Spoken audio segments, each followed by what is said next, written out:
Jaipong seniren saling beri tampil pertama kali.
tampil sing dhewe iki mau tak spesialke anak wedok sing suwe ora ketemu bentuk Niken Salindri.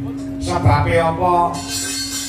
Marga nuwun sewu yo ora usah dadak tutup-tutupan gengsi-gengsinan ego-egonan. Apa?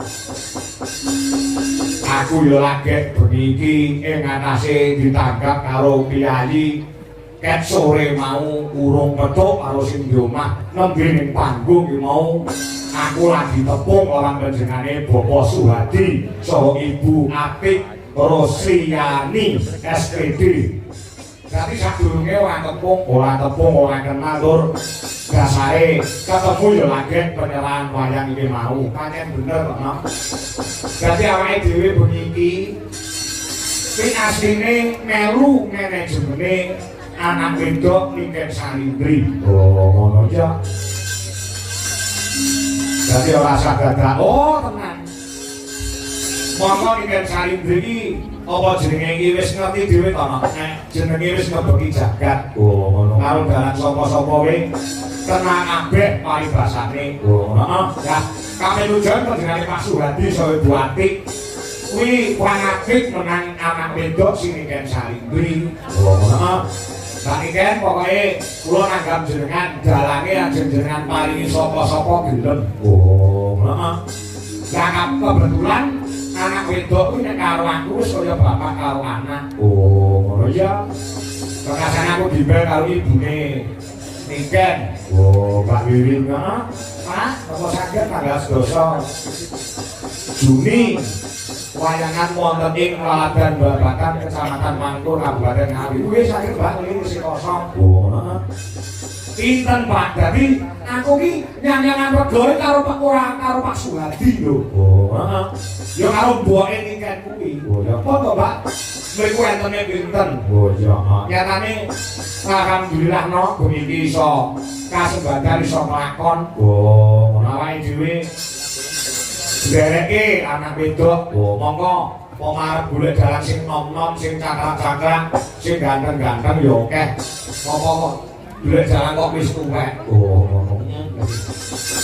Ya berkode ana hubungane bapak karo anak kuwi mau mergo Niken Salindri iki kek cilik biyen kek SD wis kulino sepanggung lawan awake dhewe. Lah iya mantus bangun anak wedok mantus bangun dengan Pak Suhadi ya so Ibu Atik Rosliani. Oh heeh asma Kinarya Joko Pak Suhadi heeh. Ngono ya yo heeh. Nadyanto aku nembe saklebatan pinanggih ketemu lawan jare Pak Suhadi nitik saka jenenge wis terbukti lho. Oh, Suhadi, Sugih Sugiye ora dienggo dhewe ning Sugiye kanggo masyarakat terbukti pada malam hari ini gelar wayang kulit dalang anom desa Kangko dan Niken Salindri iso ngrawuhne warga masyarakat ning Babakan. Mula tepuk tangan buat Pak Suhadi sakeluarga. Kaya ngono ya ya. Heeh. Sugiye ora dienggo dhewe, ora dienggo dhewe. Dienggo nyenengke lawan tangga teparo, dienggo nyenengke lawan para kabeh pendemen budaya. Dasare duwe gawe unduh manten telung bengi tontonan ramandhet. Oh, heeh. Iki kae campur sari. Oh, heeh. Mau bengi ya campur sari, bengi iki minangka puncak acara wayangan. Oh, heeh. Selain gawe senenge wong iki utawa dana rasa, lan kabeh para warga masyarakat juga berbagi rezeki. Oh, heeh. Nang mau ketemu karo panitia Pak Kangko saestu Pak niki wah sing dodol niku kuwatrat. Lah iki berarti menjadi Pak Suhadi juga menghidupkan UMKM. Nyatane sing dodol yo pirang-pirang tur rasane yo karo jeket kabeh. Oh, ngono ya. Iya. Luar biasa sing dodol yo melu laris. Aku mumpung arang-arang sowan ning Pangkur, daerah Pangkur no. Oh, heeh. Iki jare rahasia ning gandeng aku tresno karo wong kene. Iki tak tokne rahasiane. Apa? Perkara wong dodol supaya dagangan cepet entek. Iki asline aku duwe ilmune. Nyatane aku dadi dalang ya alhamdulillah ora pakai iso leren. Oh, heeh. Ana ilmune nggo dodol apa wae supaya dagangane cepet entek, cepet laris. Ana. ana posone utawa tirakake dipasoni pitung Senin, pitung Kamis ora entuk pedhot. Dodol apa wae bakare sependhek dagangane. Heeh. Nalika ngeler dagangan apa wae kuwi gedung lemah ping 3 maca bismillahirrahmanirrahim ping 3 wekasane kuwi diwacane surat Al-Fatihah ping 3 wekasane maca mantra Jawa Semar Dasar Gareng Eneng Petruk celuk-celuk sing dodol Sri Kandi sing mukoni Janaka kuwi anggere kulane 1000 nek kedoni 500-an sependhek. Iki sakere nek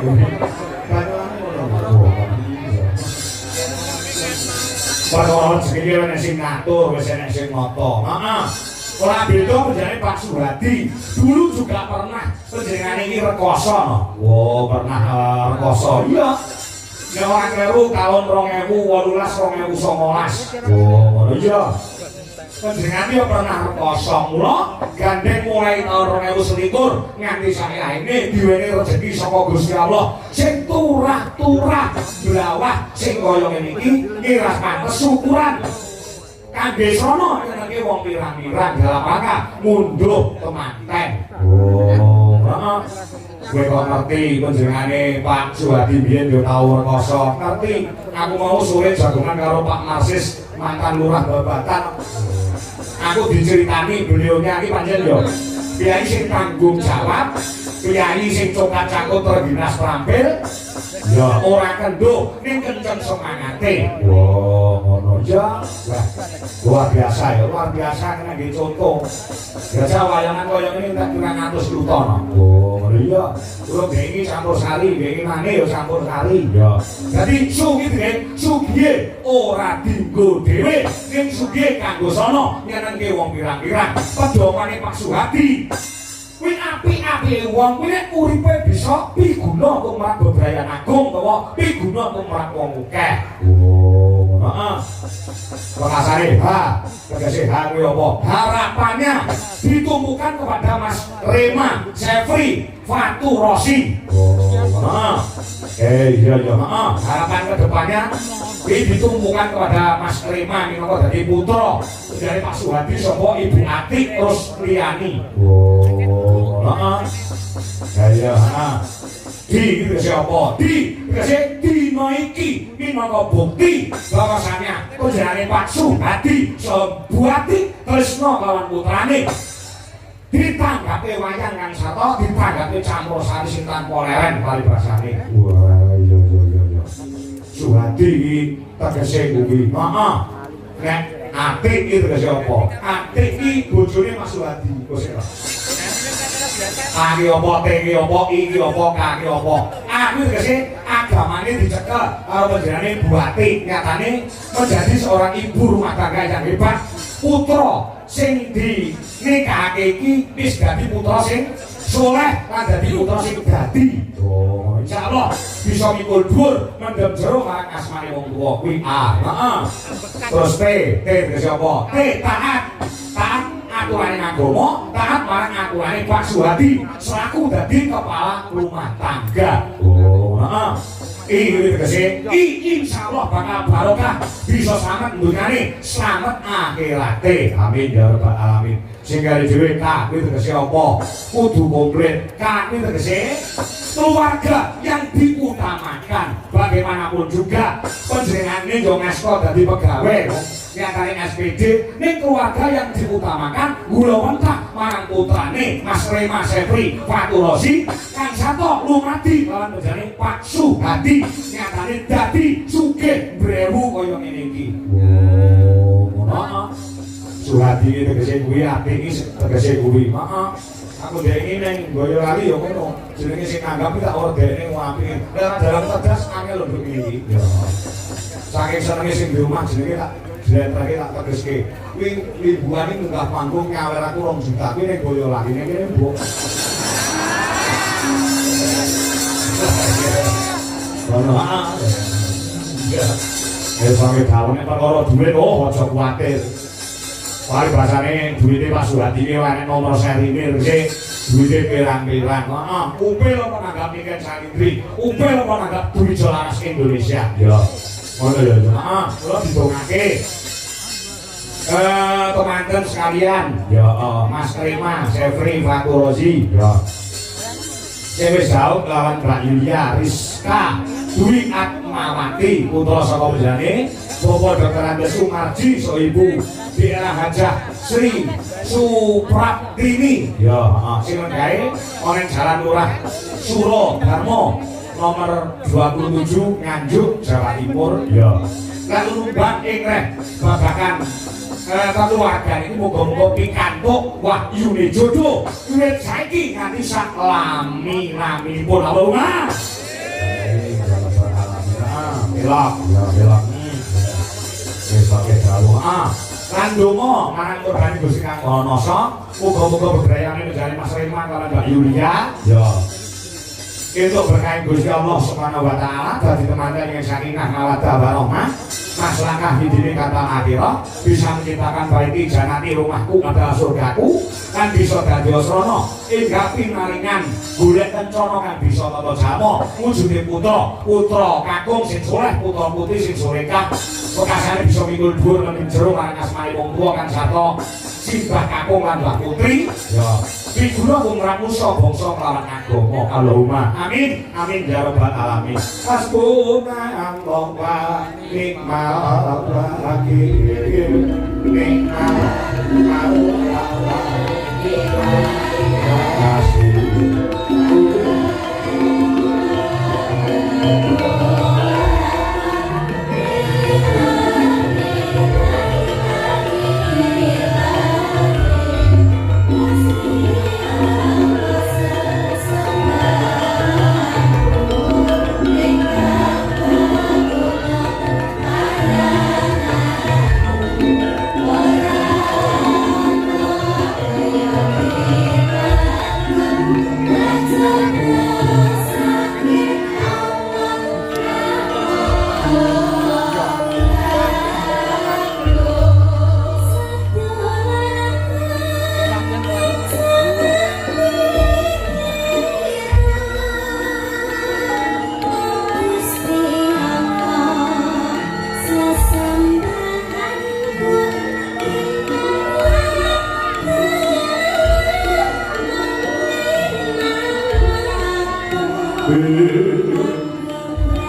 Raden saha Pendhari Bawa Suhadi saha Ibu Ati sak brayat wis diaturake mangke mung karek seneng-seneng. Oh ngono.